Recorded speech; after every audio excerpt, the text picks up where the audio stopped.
Como estamos en el tiempo moderno, ahora todo Instagram son 60 segundos, aquí serán 60 minutos. He intentado condensar en 60 minutos un tema que es muy extenso, pero bueno, confío en que al final podamos hacer algo de preguntas si hay dudas.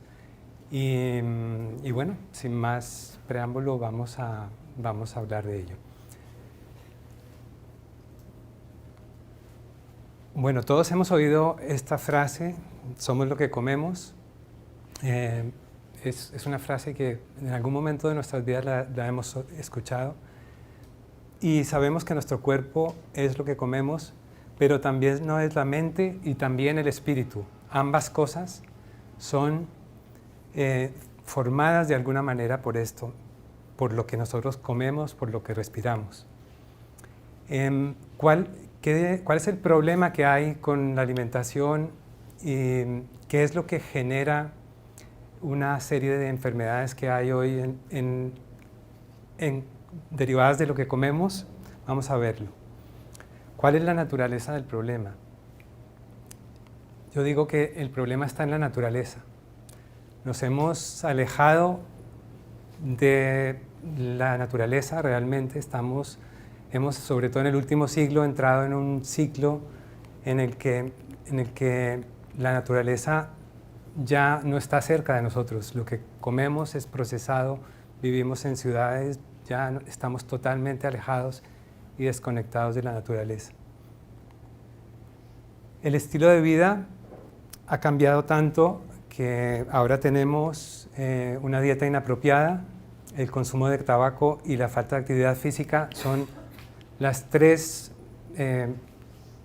partes más importantes que conforman el estilo de vida. Hoy vamos a hablar sobre esta, pero quiero decir que obviamente estas otras dos son muy importantes. Un pequeño resumen de lo que está pasando en el mundo. Las 10 principales causas de muerte en los países occidentales son las cardiopatías, accidentes cerebrovascular, el cáncer, el Alzheimer, todas estas enfermedades degenerativas que hemos nosotros mismos causado por la manera como vivimos y por lo que comemos. En los países de ingreso bajo, en los países pobres, las causas de muerte son otras. Son fundamentalmente infecciosas, SIDA y también algunas de las que se presentan en los países ricos. Por eso estas enfermedades se llaman enfermedades de afluencia. Entre más comida tenemos, curiosamente ahora estamos muriendo con unos periodos de morbilidad más altos, es decir, estamos enfermos mucho más años antes de morir. Y en cambio, pues en los países que tienen poco que comer, pues mueren básicamente por razones de higiene y menos por razones del alimento en sí. Bueno, la obesidad mundial se ha casi duplicado. Tenemos desde el año 80. Hoy en el planeta hay 1.400 millones de personas con sobrepeso y 500 millones de obesos. Todas las curvas, cuando empezamos a estudiar los parámetros de salud, muestran que el sobrepeso es creciente. En el caso de España, pues también las proyecciones son hacia arriba. Y todo esto va encadenado con ese cambio de alimentación que lo vamos a ver ahora, qué ha pasado. Diabetes, por ejemplo, también, y no quiero aburrir con esto, pero es muy importante que hagamos conciencia de lo que está pasando, ¿no? Porque miren la curva de crecimiento de diabetes en el mundo. Hay países como México que tiene el 17% de la población diagnosticada de diabetes. Curiosamente es el país que más refrescos per cápita en el mundo bebe. Y vemos también un crecimiento muy grande de las enfermedades degenerativas, todas de todo tipo, el tiroidismo, artritis, esclerosis, Alzheimer, Parkinson, lupus, todas ellas enfermedades en las cuales el cuerpo se ataca a sí mismo y se enferma. Esta imagen nos debería llevar a reflexionar. 68% de las muertes prematuras están relacionadas con la dieta. Sí, hablamos de un 0.8% de homicidios, hablamos de los accidentes de tránsito, hablamos de muchas tipologías de muerte, pero tener en cuenta que el 68% de las muertes prematuras se deben a la dieta. Bueno, ¿por qué razón entonces nuestro sistema inmunitario se está atacando y estamos teniendo esta pandemia de enfermedades? Pues básicamente, ¿por qué hay agentes patógenos que hacen que nos estemos destruyendo? Los antígenos que engañan a nuestro cuerpo, que nos hacen que se autoataque, están fundamentalmente aquí, en la comida industrializada. Bueno, vamos a hablar ya un poco menos de lo malo, vamos a hablar de nuevo de hacia dónde deberíamos ir, aunque tendré que volver ahora sobre algunas cosas que nos hacen daño. Tenemos la alimentación ideal, consiste en comer alimentos integrales, es decir, integrales quiere decir alimentos que están tal cual como la naturaleza los produce, no los he manipulado de ninguna forma. Luego, principalmente plantas, la alimentación basada en plantas y no basada en animales. No quiere decir exclusivamente vegetariano o vegano, bueno, no quiero poner aquí títulos, pero sí una alimentación en la cual debe ser predominante el consumo de plantas. Mayoritariamente crudas, lo veremos ahora por qué, y tampoco quiere decir que debamos comer solamente crudo, pero sí que una buena parte de la alimentación sea cruda y sin excesos. Ya voy a hablar un poco más de esto. ¿Qué nos aportan las plantas? Esta es una estadística interesante. Este país, Laos, país en el que, bueno, yo personalmente he estado y he visto cómo es su estilo de vida conectado con la naturaleza, comiendo plantas, comiendo alimentos integrales.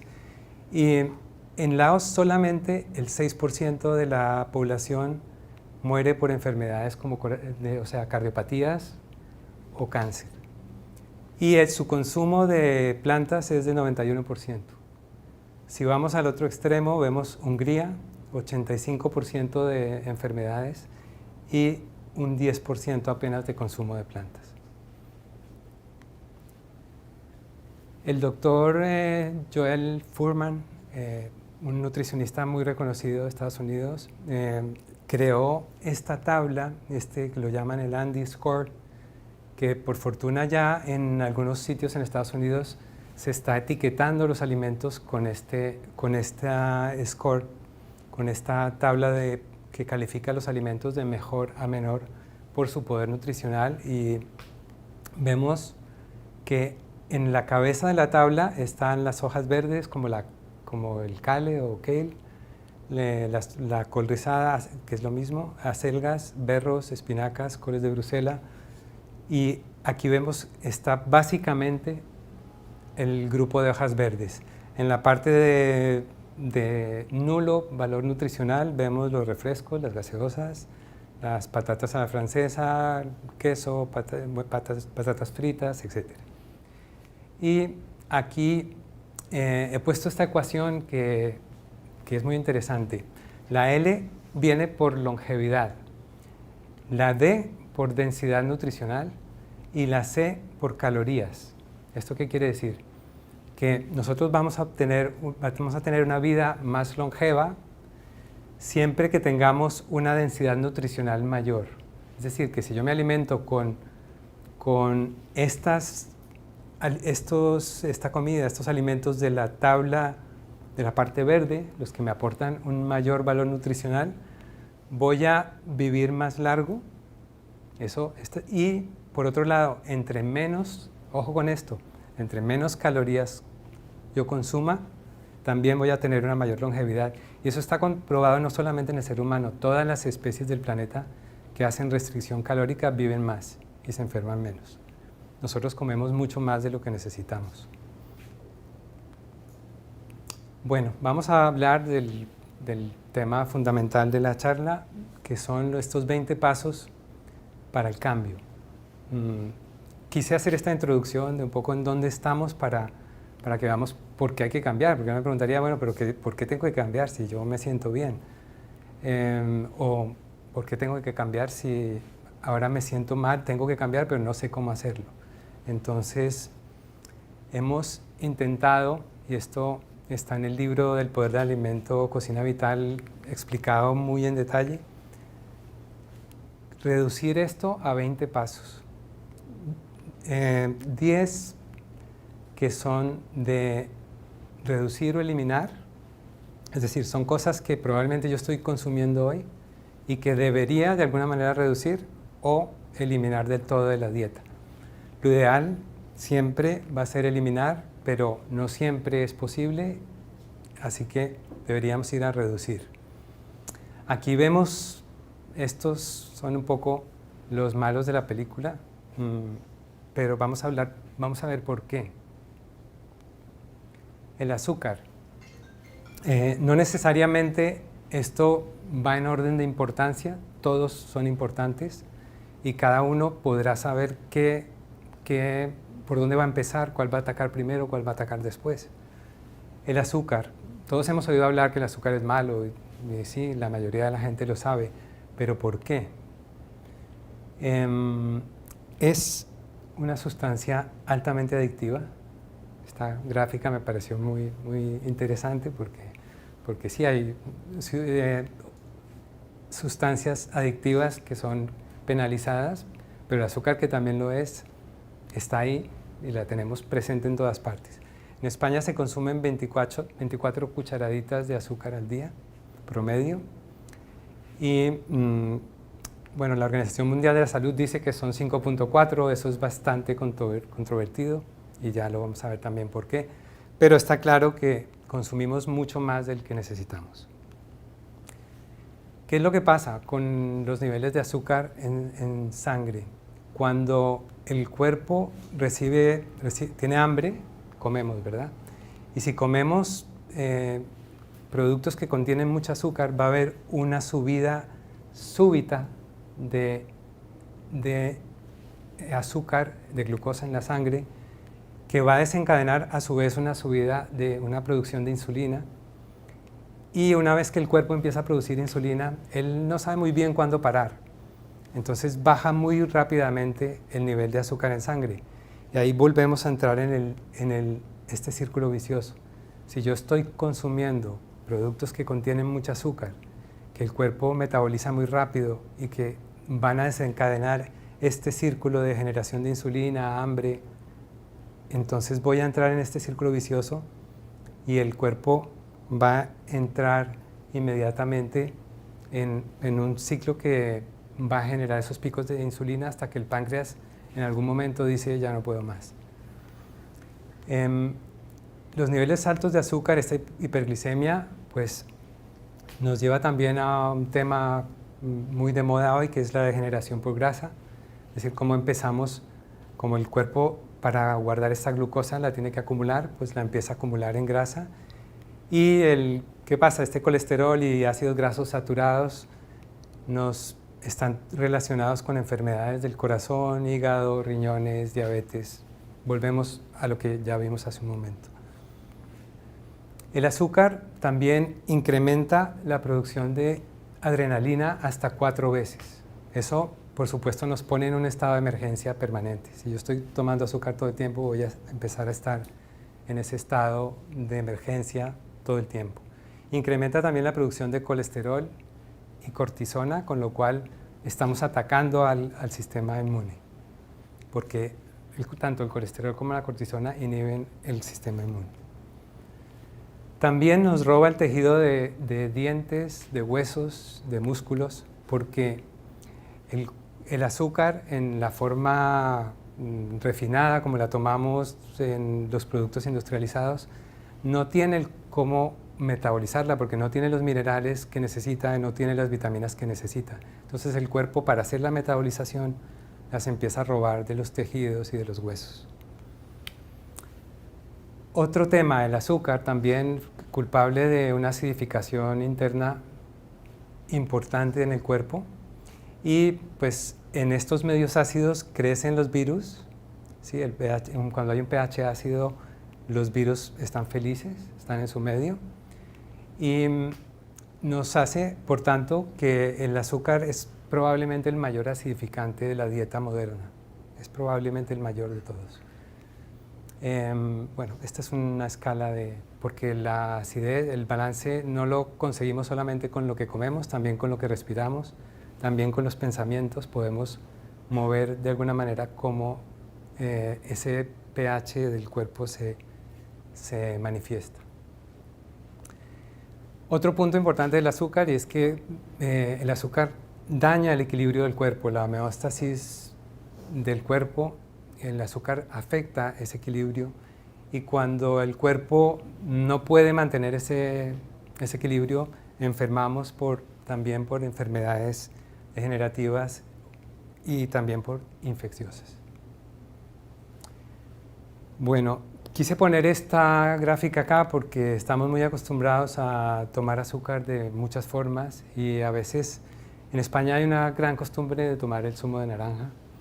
Y el zumo de naranja es bueno, pero no en el exceso en que usualmente lo consumimos. O sea, para hacer un vaso de este tamaño hay que exprimir 7 naranjas.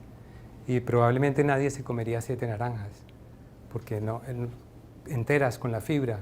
Porque la naturaleza es sabia, la naturaleza nos dice probablemente con 1 o con 2 está bien. Aquí tengo una gran concentración de azúcar. Y en la mayoría de los zumos y los zumos industriales esto sucede. Recomendados el zumo de limón, el de lima y el pomelo o la toronja.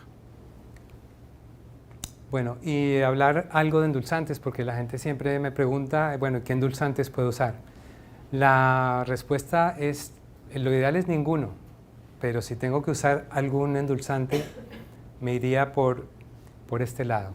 Jarabe de abedul, miel cruda, melaza, dátil, stevia sin procesar, porque hay mucha stevia procesada, refinada, azúcar de coco, sirope de coco.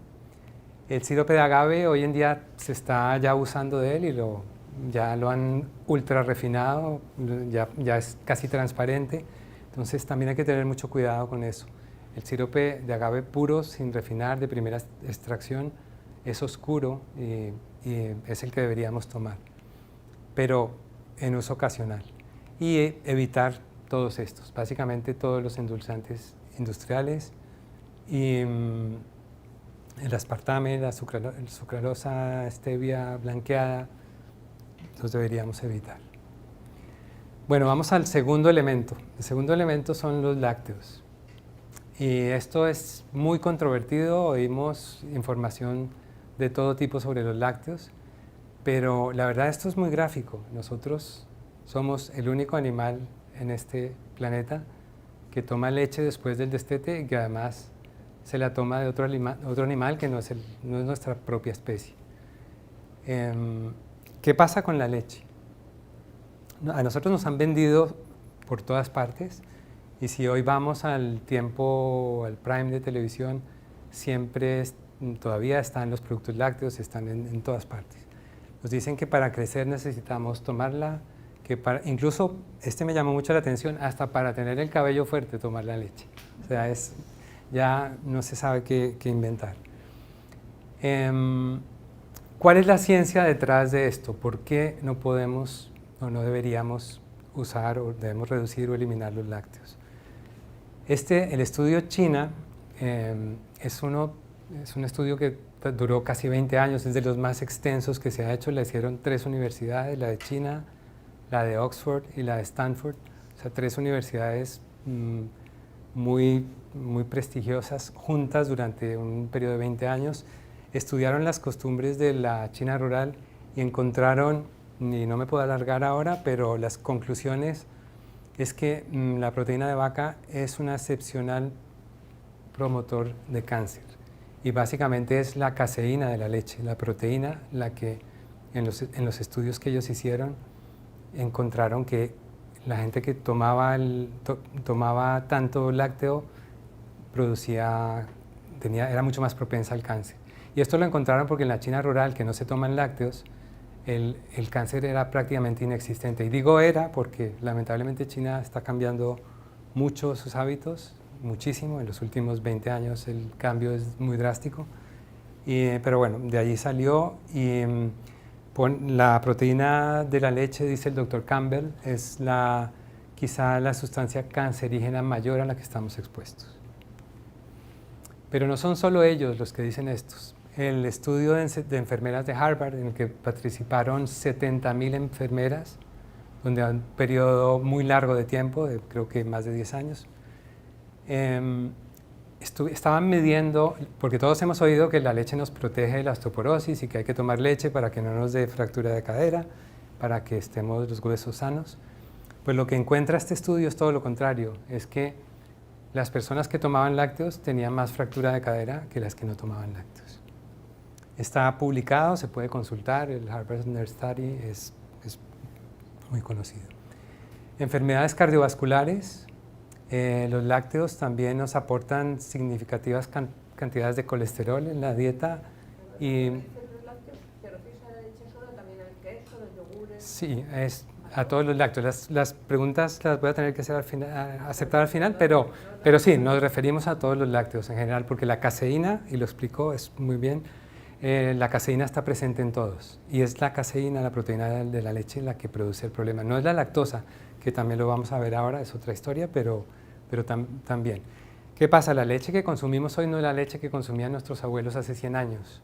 Es una leche que ha pasado por un proceso de industrialización en el cual se homogeniza. ¿Y eso qué quiere decir? Que hay unas nanopartículas, la leche se separa en unas partículas muy, muy pequeñas que hoy en día esas partículas pueden atravesar la pared intestinal y terminan aquí, terminan acumulándose en las arterias, en las articulaciones y por tanto produciendo inflamación y degeneración. El doctor Shinya, también otro famoso médico japonés, él escribió este libro, bueno, es una historia larga, no la puedo contar toda ahora, pero lo escribió porque cuando se mudó de Japón a Estados Unidos, su familia hubo problemas, se murió su mujer y su hijo, si quiero recordar. ¿Y por qué? Simplemente por el cambio de alimentación, por los lácteos. Él empezó a investigar sobre los lácteos y bueno, él dice que en cierto sentido la leche es el peor tipo de alimento y probablemente no hay un alimento más difícil de digerir que la leche. ¿Qué pasa con la lactosa? Y por eso lo mencionaba hace un momento. La lactosa, la mayoría de la gente en el planeta es intolerante a la lactosa. Mucha gente no lo sabe, simplemente acarrea con las consecuencias, con pesadez, con gases, con problemas derivados del consumo de la lactosa. Pero los asiáticos, por ejemplo, 95% de ellos son intolerantes. En América, 53%, México, Estados Unidos, 74%. Sin embargo, la leche está en todas partes. Diabetes también se relaciona hoy en día la diabetes tipo 1 con el consumo de lácteos. Mucosidades, bueno, incluso muchos pediatras le dicen a los niños cuando están enfermos de gripe o que tienen mocos, les dicen no tomen lácteos.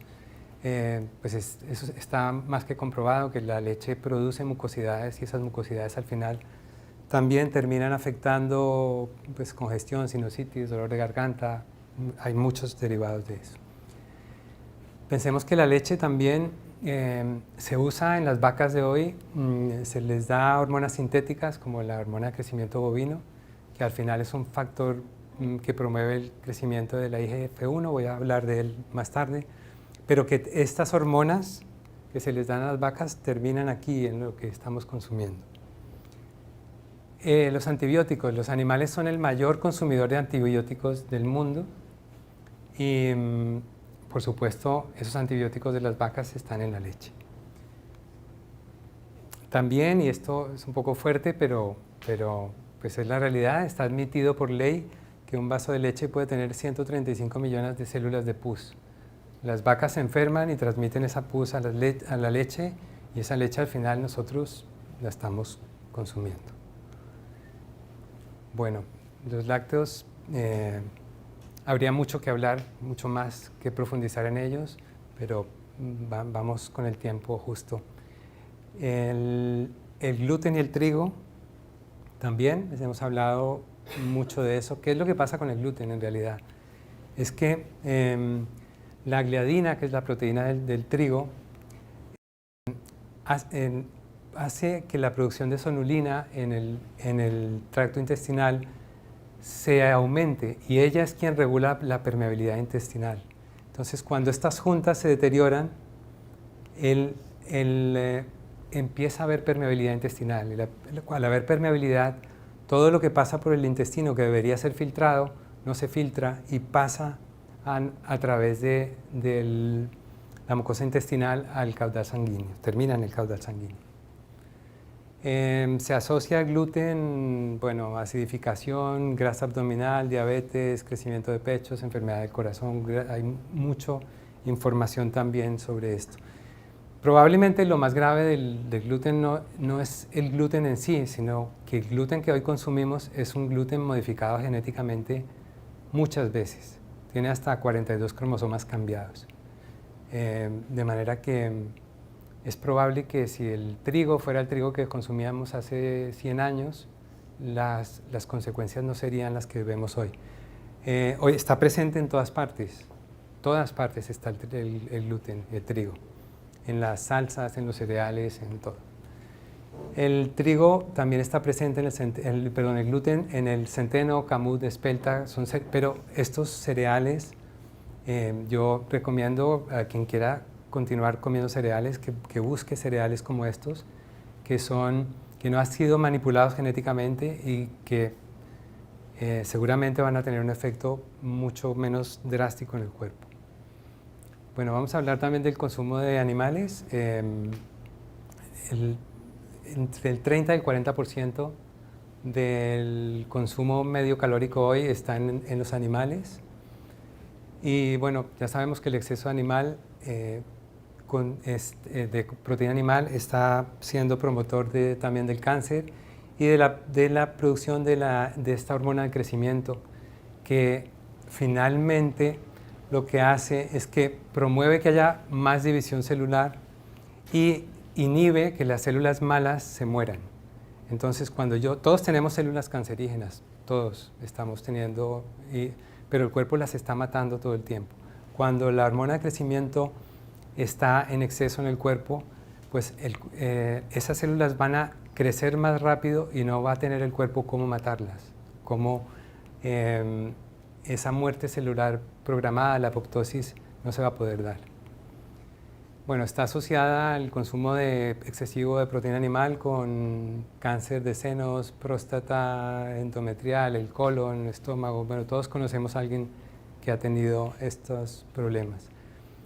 Miren, por ejemplo, una persona que consume 70% de su dieta proteína animal tiene 17 veces más posibilidad de un ataque al corazón, una enfermedad cardiovascular, que una persona que consume solo 5% de proteína animal. Los orientales en eso han sido muy sabios. Ellos generalmente sí comen proteína animal, pero comen siempre mezclada con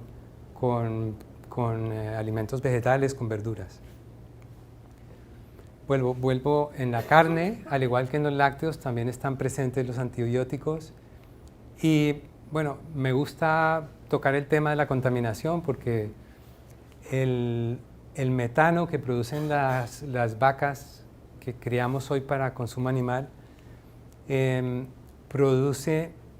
21 veces más dañino para la capa de ozono que el CO2. Y se dice que la crianza de animales para consumo humano, no solamente vacas, cerdos, pollos, es el mayor productor, consolidando, es más del 18% de las emisiones que afectan la capa de ozono. Bueno, unas imágenes de lo que son las fábricas de animales, que es realmente lo que llega al plato, lo que estamos comiendo, enjaulados, con la luz encendida 24 horas, bueno, los mares también sobreexplotados. Solo entre un 6 o un 10% de consumo de proteínas valdría perfectamente para que nuestro cuerpo funcione bien. Y estamos consumiendo, recuerden, entre 30 y 40%. Y la verdad, casi cualquier combinación de productos vegetales podría darnos esas proteínas. vamos a hablar rápidamente de las grasas y aceites refinados. Bueno, aquí tenemos mucha información, hay grasas saturadas, hay radicales libres que nos aumentan la posibilidad de padecer enfermedades también degenerativas. Los aceites vegetales son también muy altos en omega 6 y muy bajos en omega 3.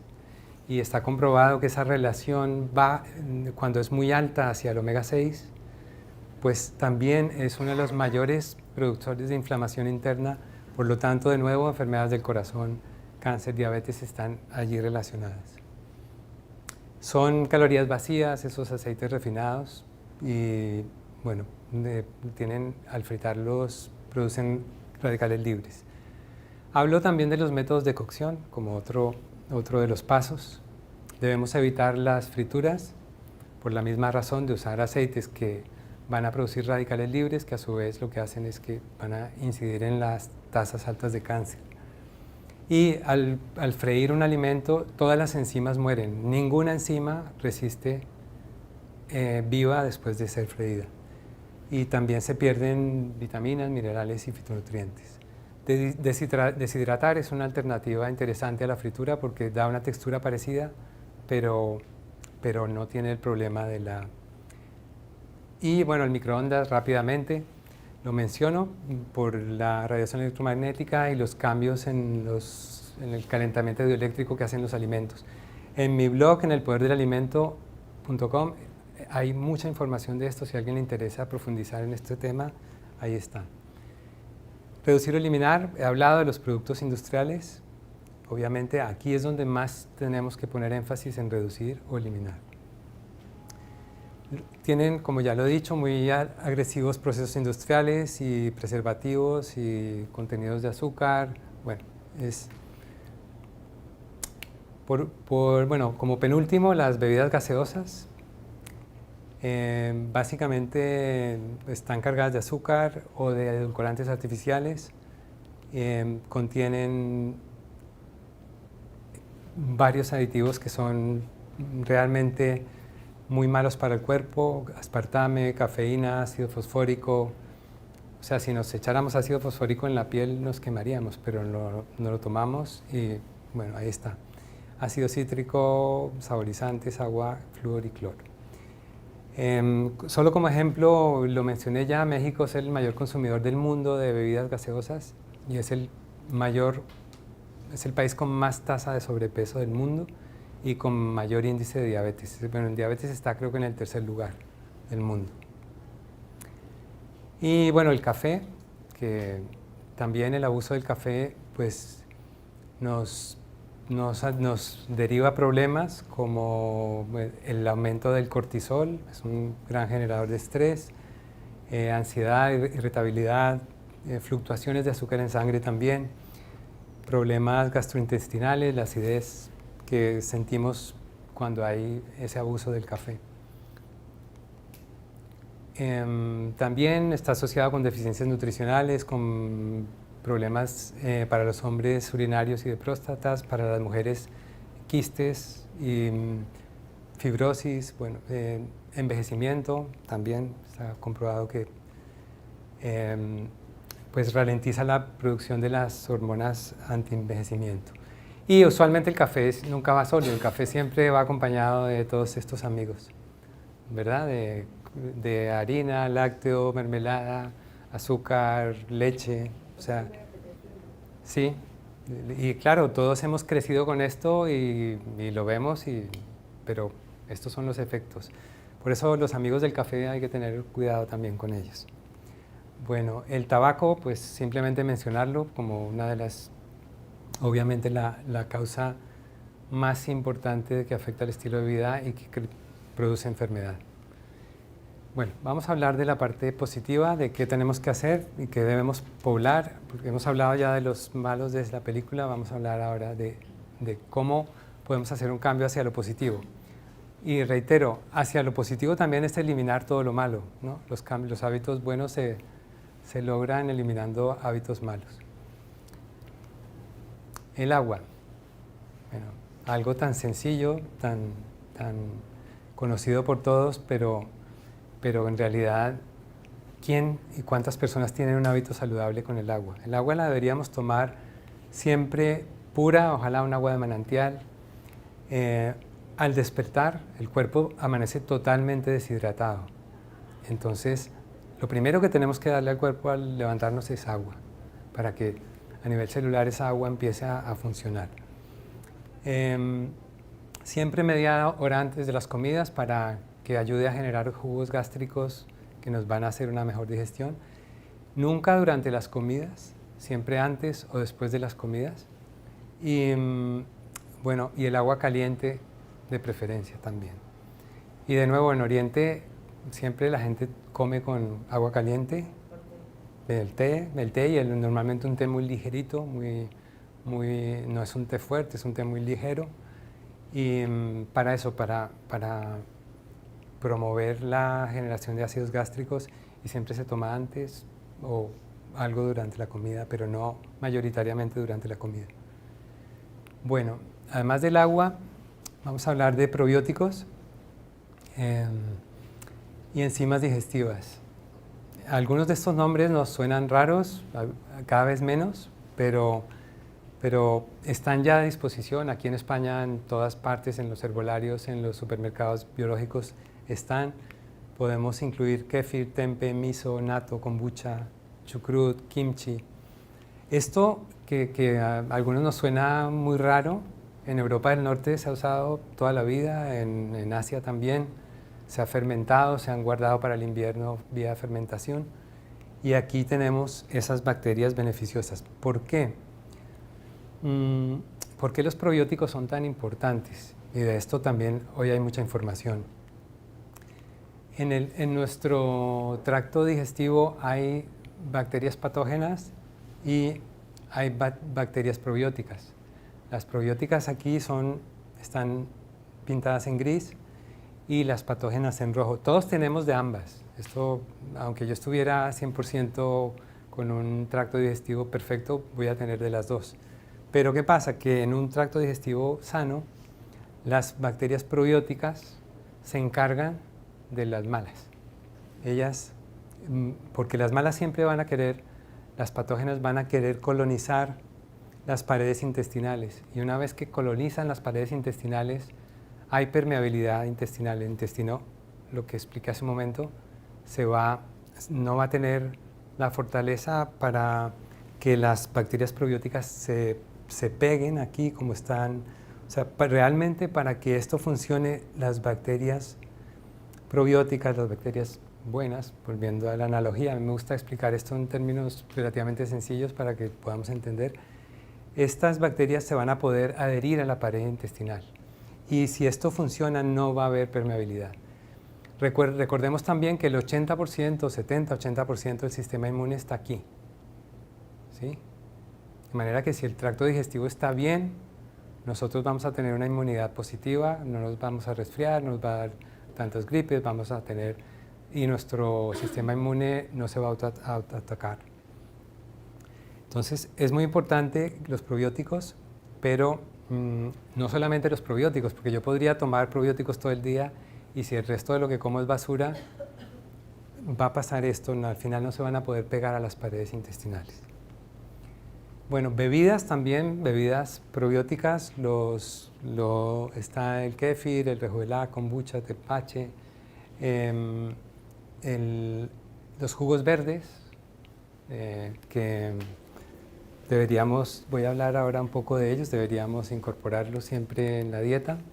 Aquí están las enzimas que nos van a ayudar a hacer también una digestión sana.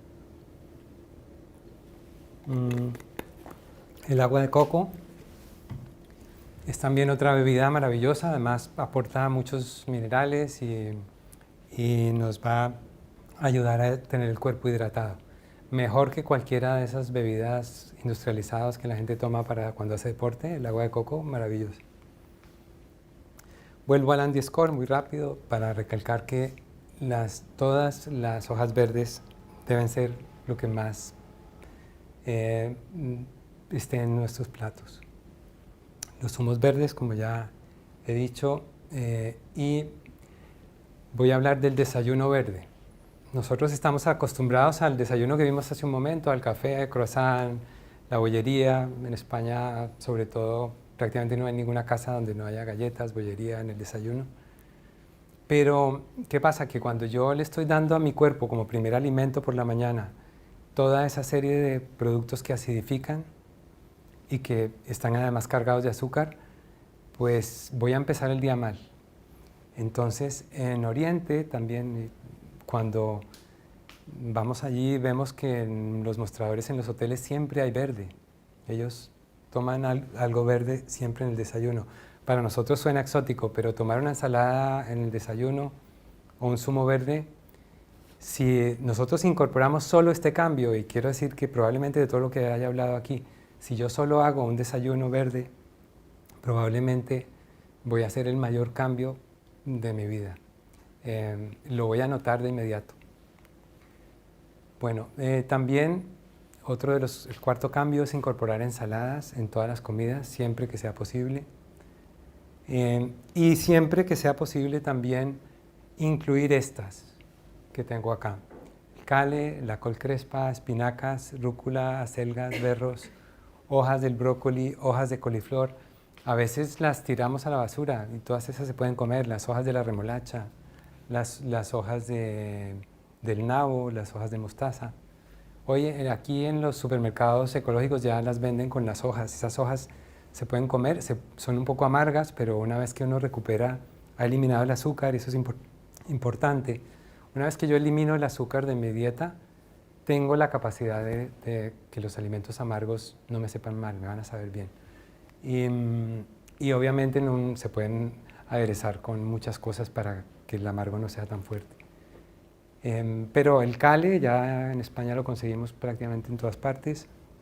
Incluirlo es maravilloso, está en el número 1 en la escala.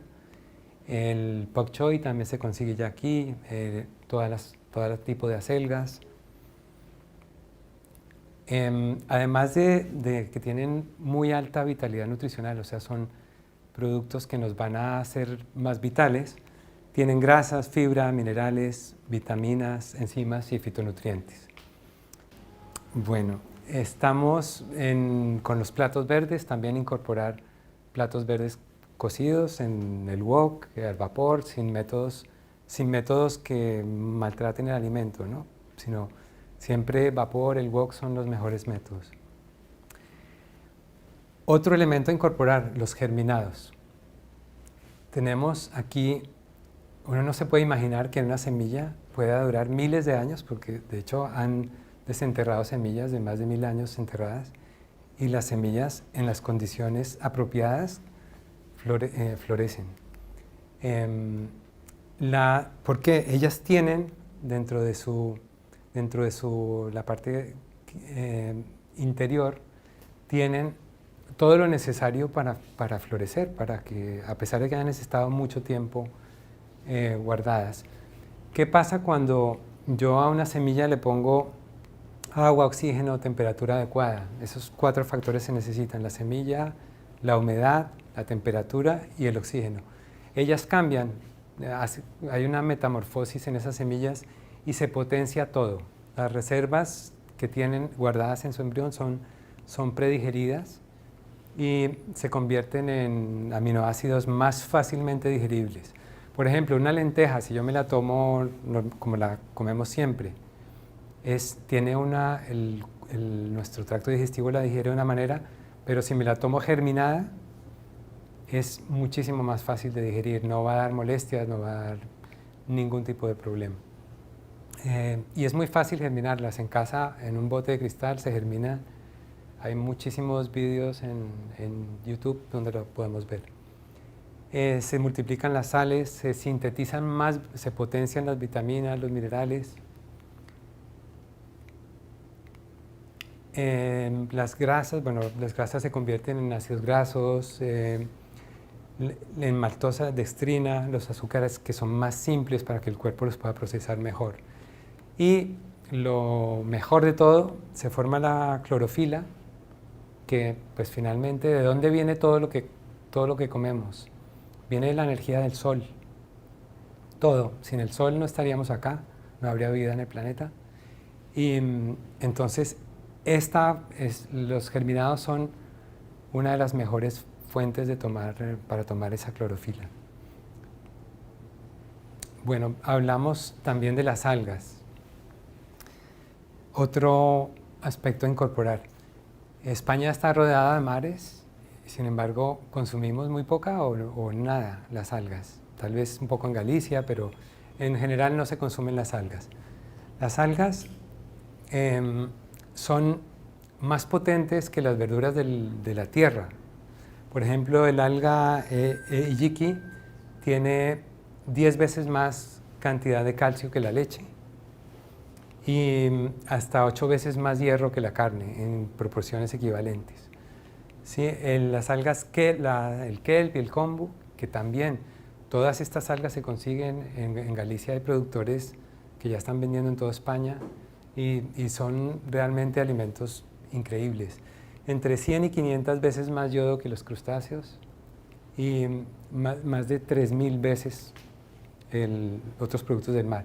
El yodo también lo necesitamos y para quien no tiene problemas de tiroides es muy importante el yodo. Ahora estaba viendo hace poco una recomendación de un instituto de Estados Unidos sobre el coronavirus y están hablando del yodo como uno de las fuentes importantes para combatir el yodo y las algas rojas, valga ese tema que está de actualidad. Los vegetales marinos contienen entre 10 y 20 veces más minerales que los terrestres, ¿sí? Porque ellos acumulan, acordémonos que los mares reciben a través de los ríos todos los minerales que hay en la tierra y por lo tanto son fuentes muy grandes. La lechuga de mar, no sé si alguno la conoce, ¿alguno ha consumido lechuga de mar? ¿No? Bueno, sí, ya está aquí en España, la están comercializando, además sabe muy bien, es un sabor a mar pero muy suave y pues 25 veces más que el hierro, más hierro que la carne de res. Y bueno, ricas en vitaminas A, B, C, D, E, K y en vitamina B12. Hay controversia sobre la asimilación de esa vitamina B12, pero ellas la tienen. Bueno, otro punto hablé del gluten, pero como es tan difícil eliminar todo esto que comemos, las harinas, la bollería, los panes, pues la buena noticia es que hoy tenemos a disposición ya muchos alimentos que no contienen gluten y que nos dan ese confort, esa cercanía. Hay bollería ya sin gluten, también sin azúcar, fermentadas con masa madre, hechas con masa madre fermentada, de larga duración, o sea que tenemos opciones, ¿no? de todo tipo. Y podemos incorporar el arroz, pero el arroz integral, he puesto aquí el arroz blanco porque el arroz que deberíamos comer siempre es el integral. El blanco le hemos quitado todo lo que el cuerpo necesita para metabolizarlo y la mayoría de sus minerales y vitaminas no están presentes aquí. Aquí lo único que hay es almidón, o sea, azúcar. Cuando yo como arroz blanco estoy dándole al cuerpo inmediatamente una carga solo de azúcar. Si lo tomo integral, ese azúcar se va a digerir lentamente, entonces los picos de glucosa que expliqué hace un momento, esos picos de insulina, no se van a dar. También podemos incorporar quinoa, avena, mijo, el boniato, la patata dulce.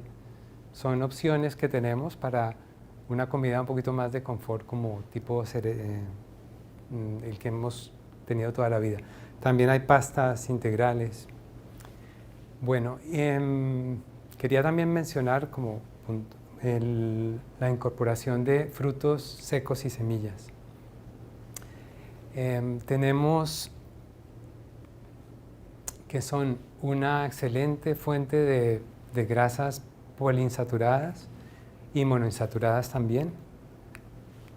Tienen un gran contenido de proteína, o sea, si yo estoy buscando proteína, pues en las nueces tengo una gran cantidad, y calorías, por supuesto, también.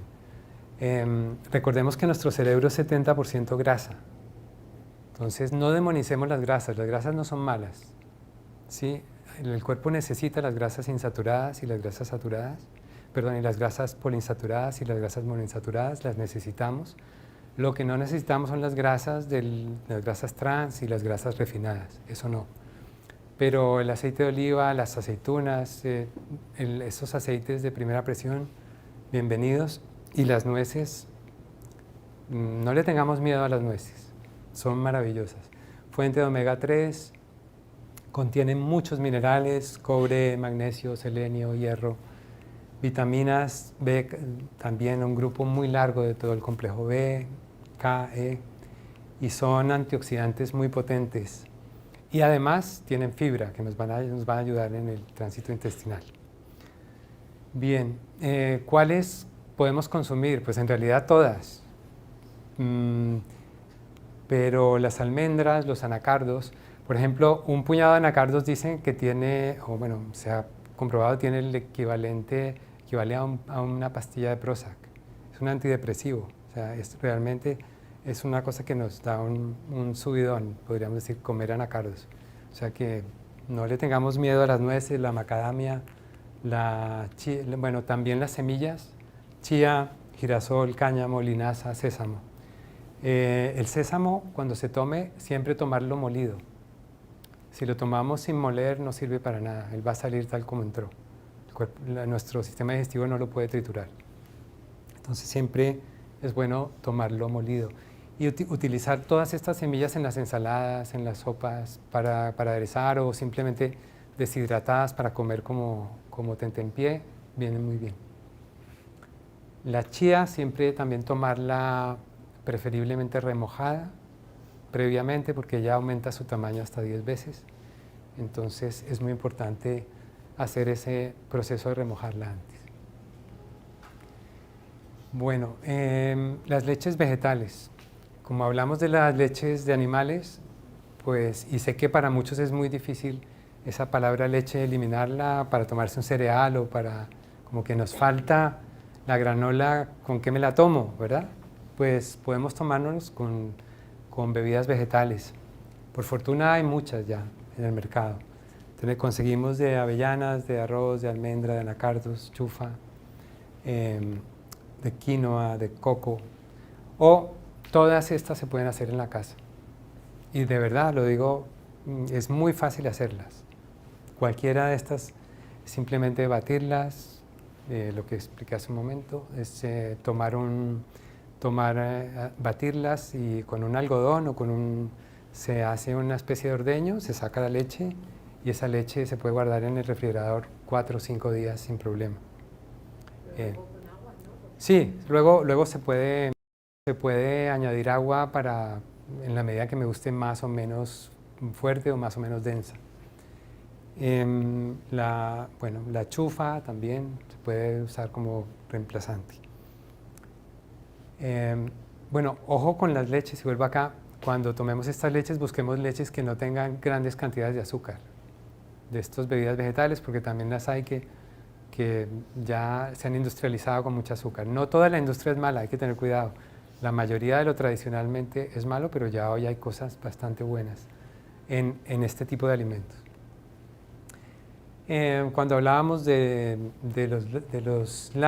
las bebidas vegetales, pues resulta que hoy también tenemos quesos maravillosos vegetales. O sea, que no tienen nada que envidiarle a los quesos de vacas. Helados hechos de macadamia, helados hechos de nueces, también se pueden hacer en casas. Tanto los quesos como los helados se pueden hacer partiendo de la leche vegetal. Es muy interesante, no le tengamos miedo a experimentar, a hacerlas en casa porque se logran cosas muy, muy buenas. Estos, por ejemplo, es una foto de quesos vegetales. Ya los consiguen maduros, no puedo dar marcas acá, no me gusta, pero en España se consiguen quesos maduros italianos y españoles muy buenos, vegetales. Yogures también, conseguimos yogures vegetales de todo tipo, de coco, de soja, etc. Bueno, y por último, pero que no sea no menos importante, otro cambio es que vayamos a la agricultura ecológica. Tenemos que ir más a esto, ¿sí? A la agricultura que se ha desarrollado conviviendo con la naturaleza y no a esto, a la masificación de la agricultura a la manipulación genética. ¿Sí? Esto que vemos es la realidad, o sea, sobre todo el maíz y el trigo y la soja, hay que tener mucho cuidado con consumir los convencionales, porque están muy manipulados genéticamente y porque para crecer estos alimentos hay que regarlos de pesticidas. ¿Sí? No hay otra manera. La soja hay que buscarla orgánica, no transgénica. Ya vamos casi a terminar, o sea que nos va a quedar creo unos minutos para algo de preguntas. Pero evitemos de verdad, es muy fácil, aquí en España podemos conseguir alimento ecológico en todas partes, ya hay grupos de consumo, hay supermercados, ya es simplemente querer. Y yo siempre lo digo, es mejor invertir, porque la gente a veces me dice, no, es que es más cara, pero ¿cuánto nos cuesta el hospital después? Y en realidad hoy en día lo que yo veo es que ya no es más caro, ya se están igualando mucho los precios. Si me meto en un grupo de consumo puedo perfectamente, o sea, no va a ser una carga para mi bolsillo, pero mejor gastar ahora en comida sin pesticidas, ecológica, que después en los hospitales, en los médicos. Entonces, me parece importante, y quiero recalcar mucho esto, volver a la agricultura tradicional. España es el primer productor de Europa de comida ecológica. Sin embargo, muchos españoles, sí, somos los primeros en producir en España, pero casi todo se va a Alemania, al norte de Europa, donde sí tienen bastante más conciencia del tema ecológico que nosotros. Si vamos a Noruega, Dinamarca, ya cada vez más conciencia. Por fortuna en España está cambiando, ya sobre todo las generaciones jóvenes, aquí hay algunas jóvenes en el auditorio, están incorporando, bueno, muy jóvenes, quiero decir las de 18, 20, están incorporando estos hábitos en su alimentación cada vez más y conseguimos opciones. Entonces no pensemos que esto es imposible o caro, porque quitarle la carga de los pesticidas al cuerpo es fundamental, ¿sí? Esas toxinas al final no quedan en nuestro cuerpo porque muchas de ellas no las podemos eliminar. Así que démosle ese regalo al cuerpo y también al planeta, de no consumir pesticidas. Bueno, para terminar, pues decir que la comida puede curar o matar. Hipócrates se lo enseñó hace mucho tiempo, lo empezó a predicar. Lamentablemente la mayoría de los médicos se han olvidado. Por fortuna muchos médicos hoy ya están volviendo a la alimentación, a ver que en realidad Hipócrates decía, nunca des una medicina si primero no has intentado con la alimentación. Eso se ha olvidado, no lo hacemos y muchos médicos en las facultades no estudian nutrición, no saben de eso, no le dicen a su paciente, pero usted qué come o qué le pasa, cuál es su estilo de vida.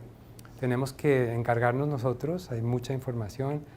La Escuela de Salud Integrativa es un ejemplo de cómo se está promoviendo que lleguemos a esa alimentación saludable. Entonces, es decisión de cada uno de nosotros si nos vamos por este lado o nos vamos por el lado de lo saludable. Y bueno, quien quiera profundizar un poco más, el libro intenta explicar todo esto que he dicho muy rápidamente en estos 60 minutos, pero pues ahí hay información más a fondo y también en mi blog, elpoderdelalimento.com, también hay mucha información disponible para quien quiera ahondar en esto. Bueno, yo creo que tenemos tiempo de unas preguntas, tenemos unos minutitos, ¿verdad?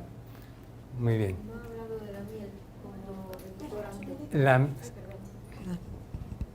edulcorante. Sí.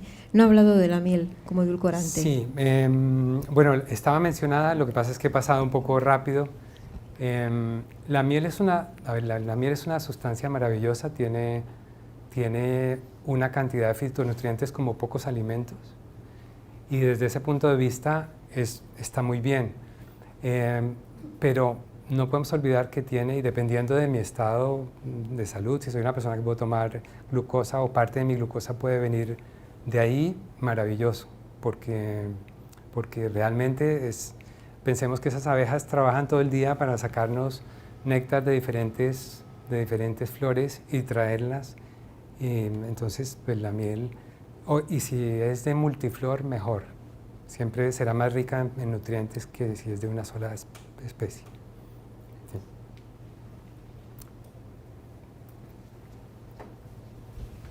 Sí. Como probióticos mencionó Rejuvelac y Tepache. ¿Qué son? ¿Puede explicar un poco más? Sí, a ver, son cepas, digamos, la más conocida hoy en día es la kombucha, ¿sí? que en realidad es un probiótico que él va creciendo alimentándose de azúcar, mayoritariamente. El Rejuvelac y el Tepache son, digamos, el Tepache es una cepa diferente que va creciendo alimentándose también de azúcar y es un fermento probiótico. El Rejuvelac se puede hacer en casa, yo también lo tengo en el blog explicado. Es un poco largo ahora para explicarlo, pero en el libro también está, en el libro El Poder del Alimento, Cocina Vital, están las recetas, está cómo hacerlo, pero son bebidas probióticas que nos van a dar una diversidad en la flora bacteriana importante. Sí, otra pregunta referente a las bebidas energéticas.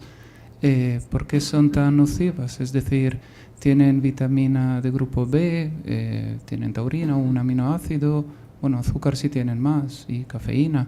Sí. ¿Por qué es tan nocivo? Sí, pues, a ver, fundamentalmente los dos que mencioné acá, la cafeína y el azúcar, son, digamos, sus componentes mayores. Y además en concentraciones muy altas. Ese es el problema de las bebidas que van a tener todos los efectos malos del azúcar y todos los efectos malos de la cafeína. Es decir, si yo realmente tengo, y esto es muy importante, la pregunta me recuerda a un tema, y es que si yo estoy bien alimentado, si estoy bien nutrido, no voy a necesitar esas bebidas, porque voy a tener vitalidad. ¿Sí? Yo cuando realmente entro en estos círculos de insulina, cansancio, tal, es porque yo no estoy bien nutrido. Si mi cuerpo de verdad está nutrido con hojas verdes, con una alimentación positiva, le puedo asegurar que no voy a necesitar ninguna bebida energética. ¿Sí? Yo personalmente he hecho deporte, he subido Himalayas, bueno,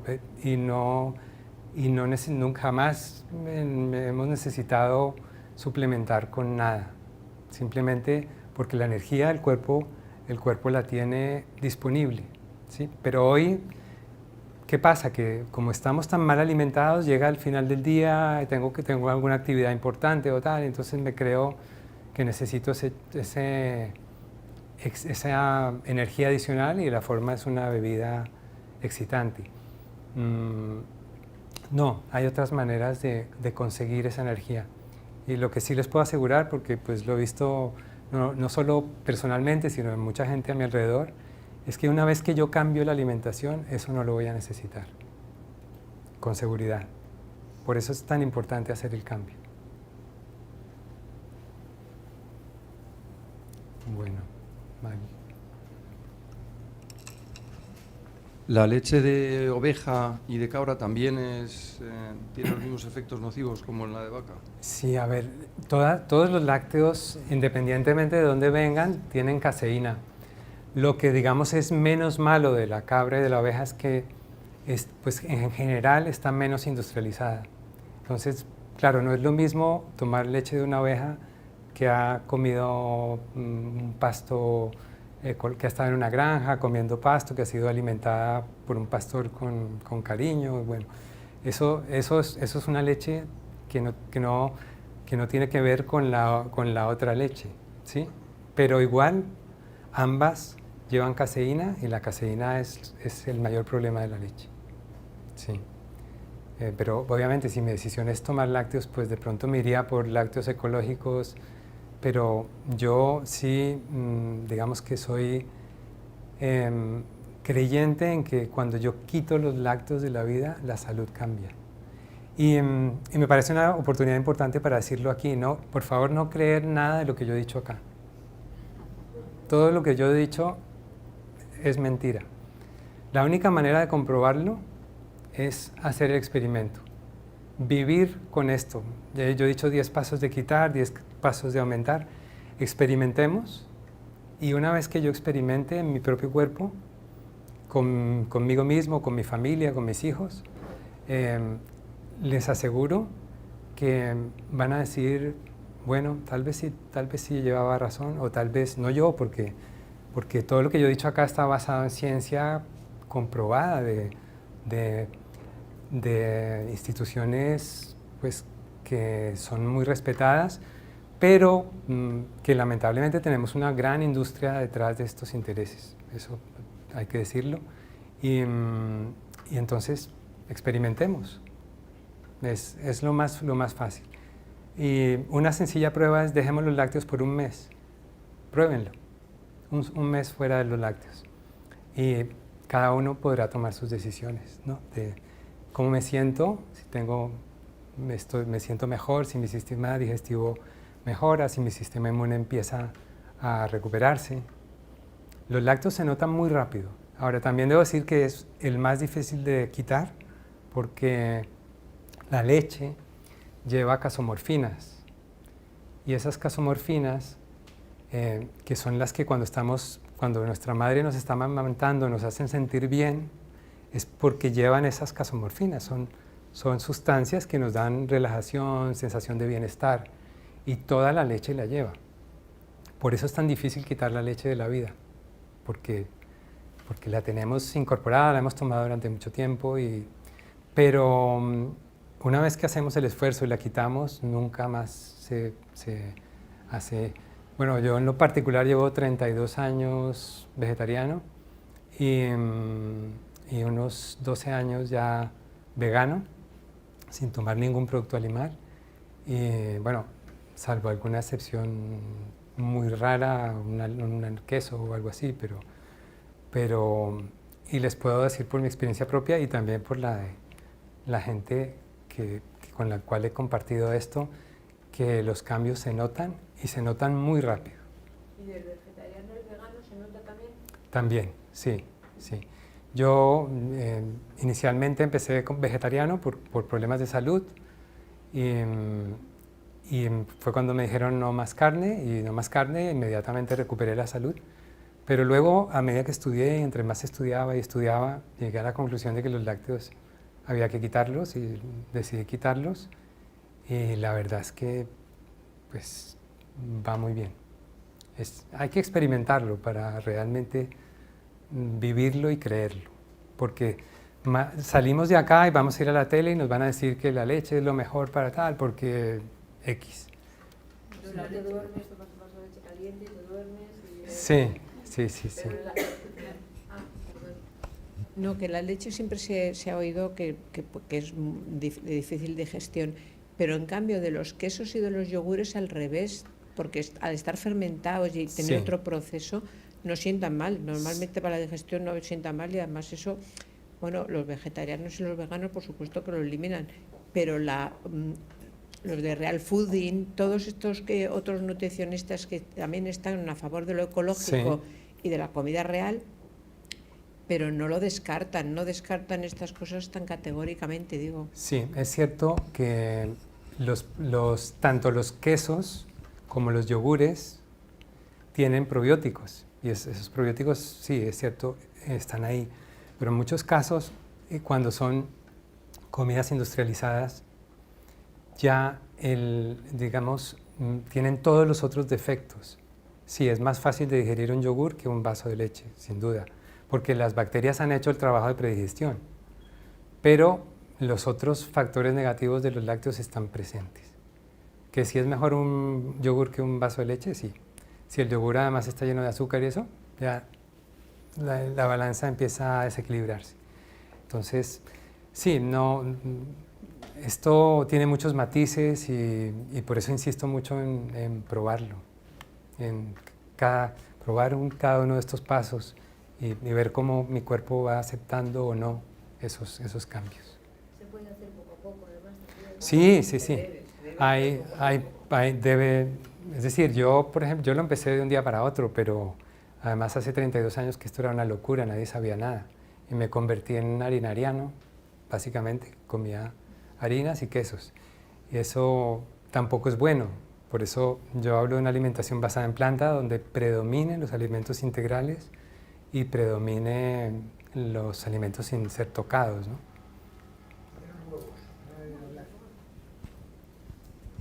Me refiero de los huevos. Sí, sí, los huevos es una proteína animal y ahí mismo, pues, digamos, todo lo aplicado a proteína animal, pues también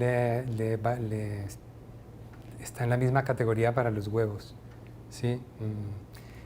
El huevo tiene mayoritariamente en esta alimentación holística detractores por lo mismo, porque es una proteína animal, promueve la creación de IGF-1, vamos a estar en la misma senda que si estoy comiendo animales, o sea, carne de animales. Hay quien lo trata peor y dice que los huevos pues son una expulsión de la gallina. Bueno, o sea, encontramos de todo. Pero sí, yo creo que la proteína animal hay que reducirla, irla reduciendo poco a poco y lo ideal sería quitarla del todo. No la necesitamos para nada. Y valga decir, en mi caso personal, cuando me he hecho exámenes de sangre, mi nivel de proteína es más alto, incluso sobrepasan de cualquier persona que coma. ¿Una persona vegana no necesita suplementos alimenticios? Si quieres hacer la pregunta por el micrófono. Que una persona ¿Ya? vegana no necesita Una más. suplementos alimenticios, o sea, tomado lo que vitamina 12, cosas que no, Sí, a ver, en general, y esto va para toda la población, lo que la mayoría de nosotros necesitamos es la vitamina D3, porque no salimos al sol o cuando salimos nos estamos llenos de cremas o simplemente no salimos al sol. Y la vitamina D3 está ausente. Si hacemos una prueba aquí, probablemente el 90%, 95% está deficiente de D3. Entonces la D3 es importante suplementarla, sobre todo si no tenemos exposición al sol directa. Y una persona vegana, en realidad la única vitamina que debería suplementar es la B12. ¿Por qué? Porque en la alimentación que tenemos hoy, que está absolutamente higienizada, esas bacterias ya no están. Si nos vamos a la India, a un pueblo donde la gente tiene menor higiene, en la comida está la vitamina, los precursores de la vitamina B12 están ahí. Y si comemos esa comida ya no necesitaríamos. Pero en general, en Occidente necesitamos suplementar la B12. Es lo único que se debería suplementar. Bueno, creo que estamos en la última pregunta, ¿no? Sí, perdón. Bueno, pues con su permiso, y ya que es la última pregunta, me ha parecido antes en la presentación que le han dicho que era usted, tenía formación de ingeniero industrial. Sí. Un poco en alusión a esa formación, me gustaría, como es la última pregunta, preguntarle por su sensación, opinión, optimismo respecto de que se dejara en un futuro de abusar de tanto pesticida innecesario, etcétera, etcétera, a nivel general. Sí. Y no solo en España. Yo, a ver, soy bastante optimista. Les cuento, es interesante, Bután, el país pequeñito, reino de Bután, en los Himalayas, a partir de enero 1 de este año, es el primer país del mundo donde está prohibida la agricultura convencional. O sea, no puede haber ningún pesticida. A partir ya está vigente la ley en Bután. Entonces, son primeros pasos y me viene muy bien la pregunta porque yo digo siempre que la única manera de acabar con los pesticidas y de que el planeta esté mejor, ¿cuál es la única manera? Nuestro bolsillo. Es la única manera. Si yo dejo de comprar productos agrícolas de la agricultura convencional y me paso a lo ecológico, los pesticidas se van a acabar. O sea que, porque realmente hay una gran industria detrás de eso, pero si el consumidor decide no apoyar esa industria, se terminará acabando. Yo siento y soy optimista porque veo que las generaciones jóvenes están empujando muy, muy fuerte al cuidado del planeta, al cuidado de su cuerpo Y en la medida en que esas nuevas generaciones nos ayudan, esto tendrá que cambiar. Pero lo único verdaderamente poderoso no es que el gobierno cambie la ley, no, es que nosotros no compremos productos de la agricultura convencional, sino que compremos de la agricultura ecológica. Muy bien, pues muchas gracias. Muchas gracias.